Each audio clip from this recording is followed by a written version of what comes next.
ओम तत् सत। अब तक हमने पहले अध्याय के 10वें श्लोक तक बातचीत की।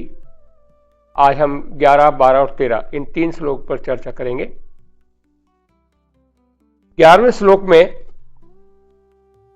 दुर्योधन ने बाहर अपनी सेना को देखते हुए और जो महारथी थे उस सेना में, उन सेना के महारथियों को और अपनी दूसरी सेना को यह निश्चित करने के लिए कि आप सबको सिर्फ भीष्म की ही रक्षा करनी है। देखिए, भीष्म की रक्षा हर क्षेत्र से क्यों करवाना चाहते थे दुर्योधन जी? उसके पीछे एक कारण ये था कि वो ये जानते थे कि भीष्म पितामह यदि सुरक्षित रहे तो युद्ध का जीतना आसान हो जाएगा, क्योंकि भीष्म पितामह से ज्यादा बलवान, युद्धवान, ज्ञानवान दूसरा कोई व्यक्ति नहीं था। लेकिन उनकी एक मौत का कारण सिर्फ जो था वो शिखंडी हो सकता था, क्योंकि उनको पता था कि शिखंडी जो है वो एक स्त्री रूप है और स्त्री पर उन्होंने कसम खा रखी है कि मैं इस स्त्री पर कभी भी हथियार नहीं चलाऊंगा। तो दुर्योधन की ऐसी मंशा थी कि चारों तरफ से भीष्म की रक्षा इसलिए की जाए ताकि शिखंडी उनके पास किसी रूप में ना पहुंच सके, क्योंकि यदि शिखंडी उनके पास पहुंचेगा तो वो उस पर हथियार नहीं चलाएंगे और भीष्म पितामह को हराया जा सकेगा या घायल किया जा सकेगा या मारा जा सकेगा। इसलिए उसका पूरा फोकस पूरी सेना के लिए इसलिए था और पूरी सेना को इसलिए उन्होंने कहा कि आप हर तरफ से, चारों तरफ मोर्चे से आप भीष्म पितामह की रक्षा कीजिए, क्योंकि इसकी रक्षा करेंगे तो युद्ध में जीतना दुर्योधन को लगा उनके लिए आसान रहेगा। एक तो ये वजह थी। दूसरी वजह ये थी कि वो चाहते थे कि भीष्म पितामह को मैं सभी सुना करके बोलूं ताकि वो उनको खुशी महसूस हो, उनको लगे कि भाई ये मेरी सबसे ज्यादा केयर कर रहा है, सबसे ज्यादा परवाह कर रहा है।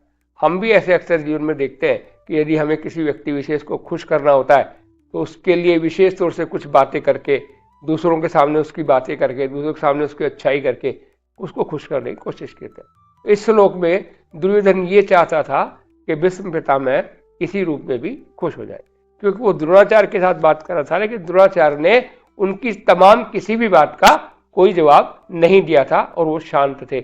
इसलिए उनके सेनापति थे भीष्म पितामह और उनके पितामह भी थे और उनको भय ये भी था कि ये पितामह मेरे ही नहीं है, ये पांडवों के भी पितामह है। इसलिए उन्होंने एज ए एप्रिसिएशन मान लें, एज ए चापलूसी मान लें, उस तरीके से कोशिश की गई कि ताकि भीष्म पितामह उससे खुश हो जाएं और युद्ध के क्षेत्र में। और दूसरा कारण बताया कि शिखंडी कभी उसके सामने ना आए। ये हमारे 11वें श्लोक का अर्थ हुआ। अब हम 12वें की बात करते हैं।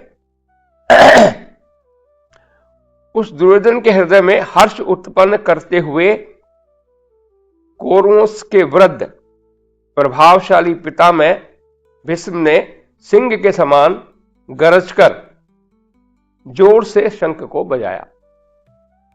भीष्म पितामह उसकी चालाकी को समझ गए थे। चालाकी को नहीं समझे, उनका ये बचपना है इसका। तो कई बार क्या होता है, बुजुर्ग आदमी जो घर का बड़ा होता है वो बच्चे की छोटी बात को भी रखने के लिए, उसको राजी करने के लिए वाह वाह कर देता है, ताली बजा देता है ना। ऐसा ही भीष्म पितामह ने शंख बजा करके उसको खुश रखने के लिए, दुर्योधन को लगे कि ये मेरी तरफ से ही है और मेरी तरह ही काम करेंगे, उसको खुश करने के लिए, इसके बचपन की खुश करने के लिए उन्होंने शंख को बजाया। गरज करके मतलब क्योंकि वीर थे, वृद्ध थे। देखिए, 2 लोगों को वृद्ध माना जाता है। एक जो उम्र में बड़े होते हैं उसे वृद्धजन बोला जाता है, एक जो ज्ञान में बड़े होते हैं उन्हें वृद्धजन बोला जाता है ना।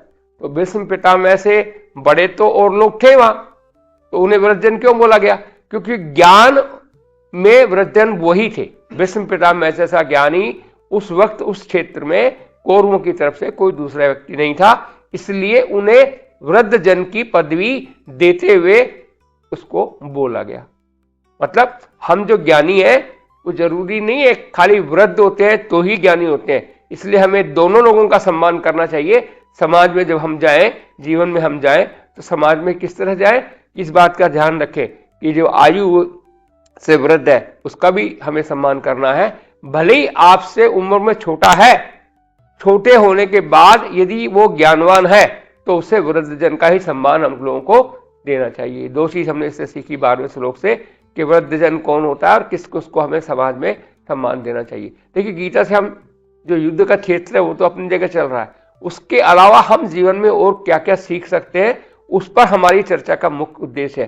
क्योंकि आज हम चाहते हैं कि हिंदुस्तान का प्रत्येक व्यक्ति इस गीता से लाभ ले। देखिए, कल की शायद बात है, गीता का अभी एक और भी उन्होंने नरेंद्र मोदी जी ने भी पुतिन को जो है गीता दी है। तो देखिए इससे कितना महत्व बढ़ गया हमारी गीता का।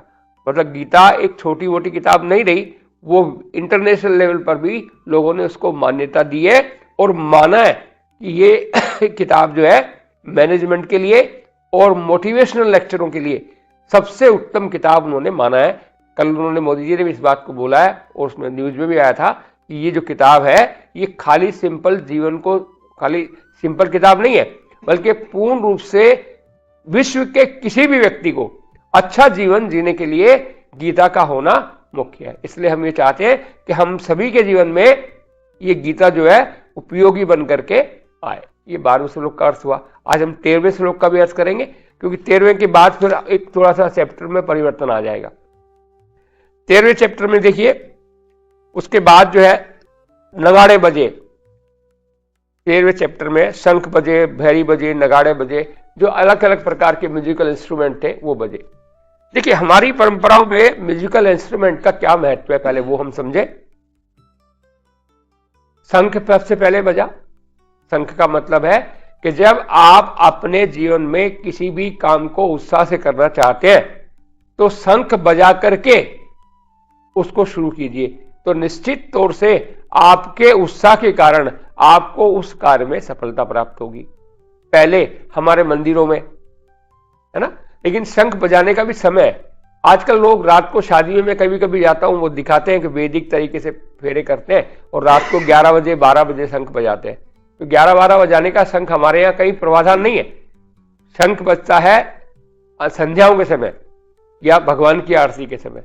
तो शंख बजाते समय अपने घर में आप बजाएं तो उस वक्त बजाएं जब सुबह सुबह आप भगवान का नाम लें, भगवान की आरती करें, भगवान का कुछ काम करें या किसी एक अच्छे काम को शुरुआत आपको करनी है, उसके लिए आप शंख का उद्घोष करके अपने जीवन में उत्साह के साथ उस कार्य को पूरा करने के लिए शंख बजाएं। फिर दूसरे में आया कि नगाड़े बजे, ये बजे, वो बजे। क्यों बजते नगाड़े?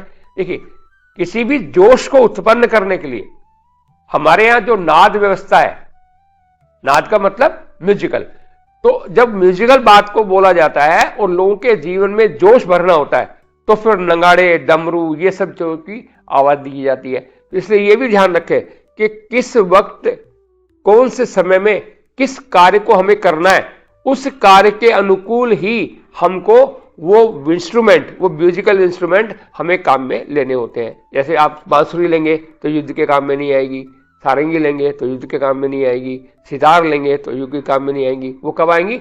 वो ज्ञान के लिए आएंगी, शांति के लिए आएंगी, प्रेम के लिए आएंगी। तो सारे इंस्ट्रूमेंटल हमारे जो आप देखते हैं, एक एक इंस्ट्रूमेंटल का अपना अपना एक बहुत बड़ा उपयोग होता है। शंख बज गया। शंख बजाने के बाद लोगों ने सोचा, कोई युद्ध करने के लिए शंख नहीं बजा था। जो भीष्म पितामह ने जो शंख बजाया था, उस शंख का उद्देश्य युद्ध शुरू करना नहीं था, लेकिन चूंकि लोग जोश में थे, लड़ने को तैयार थे, तो इसलिए उन्होंने समझा कि जो शंख बजा है ये युद्ध का शंखनाद है और सभी लोगों ने उसको इस ढंग से महसूस किया और युद्ध के लिए उसकी तैयारी की। इसलिए उनके शंख बजाते ही बाकी लोग जो सेना थे उन्होंने भी नगाड़े बजाए। नगाड़े अपने आप बज उठे। बज उठे का मतलब सबने सोचा कि ये युद्ध के मैदान में युद्ध की तैयारी हो गई, युद्ध की घोषणा हो गई। जबकि युद्ध की घोषणा के लिए भीष्म पितामह ने नहीं बजाया था। भीष्म पितामह ने सिर्फ मात्र दुर्योधन को प्रसन्न करने के लिए वो शंखनाद किया था, है ना। अब यहां तक क्या हुआ देखिए, दूसरे श्लोक से 13वें श्लोक तक ये पहला जवाब था उस पहले श्लोक का, जो पहले श्लोक में उसने पूछा है धृतराष्ट्र ने कि मेरे पुत्रों ने और पांडवों ने क्या किया। यहां 13वें श्लोक तक यह जवाब दिया गया है कि आपके पुत्रों ने, आपके कौरवों ने, आपके पुत्रों ने 13वें श्लोक तक की युद्ध के मैदान में क्या क्या किया है। कल हम 14वां अध्याय लेंगे, वहां से शुरू करेंगे कि पांडवों ने युद्ध में क्या किया। ओम तत्सत।